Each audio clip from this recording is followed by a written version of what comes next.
ሰላም ጤና ይስጥልን ውድ የታሪክ አለኝ ቲዩብ ተከታታዮች፣ እነሆ ለቤቱ አዲስ ከሆናችሁ ሰብስክራይብ በማድረግ ቤተሰብ ይሁኑ። እነሆ እስከ ዜናዎቹ ፍጻሜ ድረስ መልካም ቆይታ። የኢትዮጵያ ፌዴራል ፖሊስ ከኢንተርፖል እና ከማላዊ ፖሊስ ጋር በመተባበር አደገኛ የሕገ ወጥ የሰዎች አዘዋዋሪ አድነው ባሻው ወዳሞን በቁጥጥር ስር አዋለ።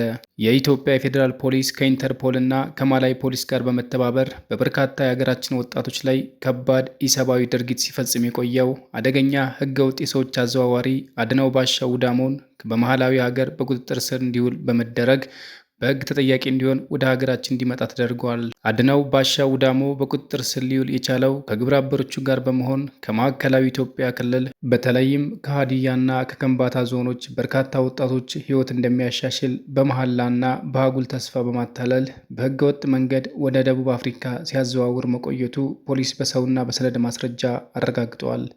በተለይ ከእያንዳንዱ ተጓዥ ከ600 እስከ 800 ሺህ የሚጠይቅ ሲሆን በቅድመ ክፍያ ኢትዮጵያ ውስጥ 100 ሺህ ብርና ከዚያ በላይ ሲቀበል መቆየቱን የምርመራ መዝገቡ አመላክቷል። ተጓዦችን በሞያሌ በኩል ወደ ኬንያ በማሻገር በጋንቦ ጫካ ውስጥ በድብቅ በማስቀመጥ በየ24 ሰዓቱ ትንሽ ሩዝ ከቁራጭ ዳቦ ጋር በመስጠት በከፍተኛ ረሃብና የውሃ ጥም እንዲሰቃዩ ከማድረጉም በላይ በሞተርና በእግር ሴሎ በረሃን ጭምር እንዲያቋርጡ አስገድዷቸዋል ሲል ፖሊስ ገልጿል። ከፍተኛ ቁጥር ያላቸው ተጓዦችን በሕገ ወጥ መንገድ ናይሮቢ ከተማ ካደረሳቸው በኋላ በአንድ ክፍል ውስጥ በማጎር ተጨማሪ ገንዘብ ከቤተሰቦቻቸው እንዲያስልኩ በማስገደድ ከፍተኛ ግፍ መፈጸሙን ፖሊስ በሰውና በሰነድ ማስረጃ ደርሽበታለሁ ብሏል። ከቤተሰቡ ገንዘብ ማስላክ ያልቻሉትን ተጓዦች በዱላ በመደብደብ እዚሁ ትሞታላችሁ እያለ በማስፈራራት እንዲሁም በኤሌክትሪክ ንዝረት በማሰቃየት ጭካኔ የተሞላበት ድርጊት በመፈጸም ተጨማሪ 100 ሺህ ብርና ከዚያ በላይ በኢትዮጵያ ውስጥ ከሚገኙ ግብረ አበሮቹ በኩል በባንክ እንዲከፈል አድርጓል ሲል ፖሊስ ገልጿል። ከዚህም ባለፈ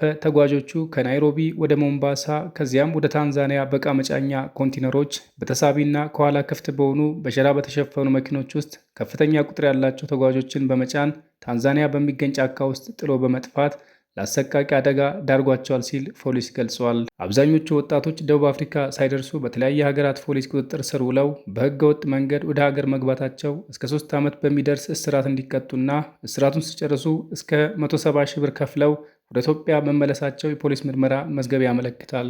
የኢትዮጵያ ፌዴራል ፖሊስ ከኢንተርፖል ጋር በመተባበር ከ2015 ጀምሮ ባደረገው ከፍተኛ ክትትል በርካታ የሀገራችን ወጣቶች ላይ ኢሰብአዊ ድርጊት ሲፈጽም እና የኢኮኖሚ ጉዳት ሲያደርስ የቆየውን አድነው ባሻው ወዳሞን የማላዊ ፖሊስ በቁጥጥር ስር ውሎ ሐምሌ 22 ቀን 2018 ዓ.ም ለኢትዮጵያ አሳልፎ መስጠቱ አስታውቋል። የኢትዮጵያ ፌዴራል ፖሊስ ከሌሎች ሀገራት የፖሊስ ተቋማት ጋር በመተባበር በተመሳሳይ ወንጀል ላይ የተሰማሩትን አድኖ ለሕግ የማቅረብ ተግባሩን አጠናክሮ እንደሚቀጥል ተገልጿል። በሌላ ዜና በኢትዮጵያ የኤችአይቪ ኤድስ ስርጭት በከፍተኛ ሁኔታ እየጨመረ መምጣቱና የኮንዶም እጥረት ማጋጠሙ ተገለጸ።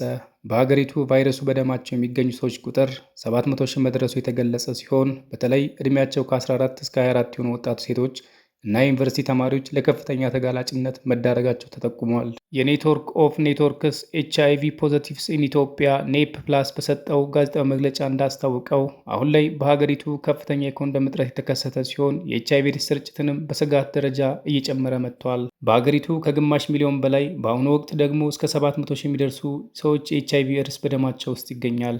ቫይረሱ በደማቸው ከሚገኙ ሰዎች መካከል 36 በሚሆኑ ሴቶች ናቸው። በተለይ ከ14 እስከ 24 ዕድሜ ክልል ውስጥ የሚገኙ ወጣት ሴቶችና የዩኒቨርሲቲ ተማሪዎች ለስርጭቱ በከፍተኛ ሁኔታ የተጋለጡ ናቸው።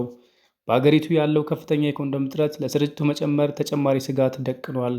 ምስረታው 22 ዓመታትን ለማስቆጠር የተቃረበውና ከ500 በላይ ማኅበራትን በስሩ ያቀፈው ኔፕ ፕላስ በሚቀጥለው ወር 21ኛ ጠቅላላ ጉባኤው እንደሚያካሄድ የድርጅቱ ዋና ዳይሬክተር አቶ ካሳሁን ታደሰ አስታውቀዋል።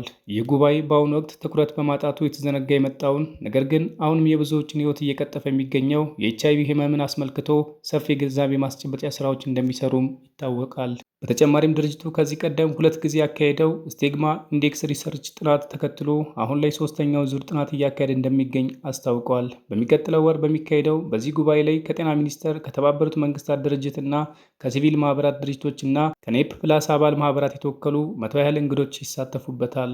በሌላ ዜና በዘንድሮ የሚስ ወርልድ የቁንጅና ውድድር ላይ ኢትዮጵያን ወክላ የምትሳተፈው ሩት ይርጋለም የተወዳጇ እህቷን ድንገተኛ ሞት ተከትሎ በከባድ ሐዘን ውስጥ ብትሆንም የውድድር ጉዟን ሳታቋርጥ እንደምትቀጥል አስታውቃለች። የሚስ ወርልድ ኢትዮጵያ አዘጋጅ ኮሚቴ ዛሬ ባወጣው ይፋዊ መግለጫ ለሀገርህ ያለ ፍቅር ለተሸከምከው ከምትችለው ትልቁም ሸክም አንዱ ነው በማለት የሩትን ብርታት አድንቋል። ሩት በዚህ ጥቅል ሐዘንና ልብ ሰባሪ ወቅት ውስጥ ሁናም ሀገሯን በኩራት ወክላ ለመወዳደር የወሰደችው የድፍረት እርምጃ እጅግ የሚደንቅ መሆኑ ተቋሙ ገልጿል። ኮሚቴው አክሎም ሩት የሀገሪቱን ተስፋ ብቻ ሳይሆን የእህቷን ትዝታና ፍቅር ተሸክማ ጉዞ እንደምትቀጥል በክብር አረጋግጠዋል። ተወዳዳሪዋ ሩት ይርጋለም በበኩሏ ላቀረበላት የድጋፍ መልእክት በሰጠችው አስተያየት ተስፋ ለመቁረጥ ምንጊዜም ጥንካሬ መሆኑን አስታውሳለች። ምንም እንኳን ይህ ሳምንት ከባድ ቢሆንና ሕይወትን ለማስቆም ብትሞክርም አንገቴም መድፋት አልፈልግም። ምንም ጊዜም ቢሆን እህቴ እንደሆንላት የምትመኘውን ሰው ሁኜ እቀጥላለሁ። እሷ ዛሬ ከኔ ጋር ብትኖር ኑሮ ህልሜን እንድከተል ትፈልግ ነበር ስትል ስሜቷን አጋርታለች። በመልእክቷ ማጠቃለያ ሩት ጠንክራ ወደፊት መጓዟ እህቷን ፈገግ እንደሚያሰኛትና በሰማይ ሆና በእርምጇ እንደምትከታተላት በማመን እህቷን ለማኩራት ዝግጁ መሆኗን አረጋግጣለች። አዘጋጅ ኮሚቴውም ሆነ ሩት በዚህ ከባድ ሐዘን ወቅት ከጎናቸው ለቆሙ በጸሎትና በፍቅር ድጋፋቸውን ላሳዩ ወገኖች ሁሉ ቃላት ከሚገልጸው በላይ የሆነ ምስጋና አቅርበዋል። በሌላ ዜና አሜሪካ አዳዲስ የቻይና ሮቦቶችና የኃይል መቀየሪያዎች ላይ የጣለችው የገቢ እገዳ እግድ ተከትሎ ቻይና ብሔራዊ ጥቅሟን ለማስጠበቅ ቆራጥ የአጸፋ እርምጃ እንደምትወስድ ጠንካራ ማስጠንቀቂያ ሰጥታለች።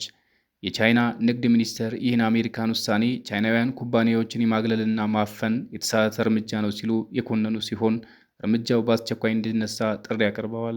የአሜሪካ ፌዴራል ኮሚሽን ይህን እገዳ ያወጣው የአሜሪካ አርቲፊሻል ኢንተለጀንስ ኤአይ እና የቴክኖሎጂ መሰረተ ልማት ከብሔራዊ ደህንነት ስጋቶች ለመጠበቅ መሆኑን አስታውቋል። የኮሚሽኑ ሰብሳቢ ብሬዳን ካር እርምጃው የአሜሪካን ወሳኝ አቅርቦት ሰንሰለቶች ደህንነት ለማረጋገጥ ያለመ መሆኑን ገልጸዋል። በተለይም በከፍተኛ ደረጃ እያደገ የመጣው የባለ 4 እግር ሮቦት ውሾች ጨምሮ የላቁ ሮቦቶች ቴክኖሎጂዎች ለሳይበር ጥቃት እና ሌሎች የደህንነት ስጋቶች ተጋላጭ ያደርጉናል የሚል ሰፊ ስጋት በአሜሪካ መንግስት ዘንድ ተፈጥሯል። የፔንታጎን እንደ ዩኒተሪ ያሉ የቻይና ቴክኖሎጂዎች ኩባንያዎች ከቻይና ጦር ጋር ግንኙነት አላቸው የሚል ውንጀላ ማቅረብ ውሳኔው ተጨማሪ ግፊት ሆኗል። አሜሪካ የብሔራዊ ደህንነት ጽንሰ ሀሳብ ከልክ በላይ በማስፋት ጤናማ ያልሆነ የገበያ መዛባትና የጉልበተኝነት ባህሪ እያሳየች ነው ስትል ትከሳለች።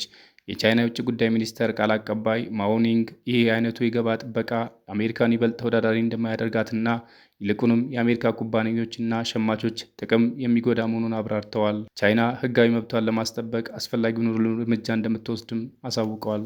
ተንታኞች እንደሚሉት ይህ የአሜሪካ እገዳ የአገሪቱን አምራቾች ከዋጋ ውድድር የሚጠብቅ ቢሆንም የቤጂንግን የሮቦት ቴክኖሎጂ እድገት በከፍተኛ ሁኔታ አይገታውም።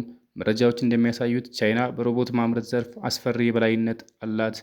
በ2025 በዓለም አቀፍ ደረጃ ከተሰራጩት 15,000 የሰው ቅርጽ ያላቸው ሮቦቶች ውስጥ 2 የቻይና ኩባንያዎች ብቻ እያንዳንዳቸው ከ5,000 በላይ በማምረት ገበያውን ተቆጣጥረውታል። በአንጻሩ እንደ ቴስላ እና ፊገር ኤአይ ያሉ የአሜሪካ ኩባንያዎች ያመረቱት በመቶዎች የሚቆጠሩ ብቻ ነው። ቻይና ያላት የሰፊ የሀገር ውስጥና የሌሎች ሀገራት የገበያ አማራጭ ግምት ውስጥ ሲገባ አሜሪካ ገበያ መዝጋት እድገቷን ሙሉ ለሙሉ አይገታውም። በታዳሽ ኃይል ስርዓቶች፣ በዳታ ማዕከላትና በቤት ውስጥ መገልገያዎች ላይ በስፋት ጥቅም ላይ የሚውለው የኃይል መቀየሪያዎች እገዳ ቢሆንም የሚያተኩረው በአዳዲስ ሞዴሎች ላይ ብቻ በመሆኑ አሁን ባለው የገበያ ፍሰት ላይ የሚያመጣው ጫና ውስን እንደሆነ የዘርፉ ባለሙያዎች ይገምታሉ።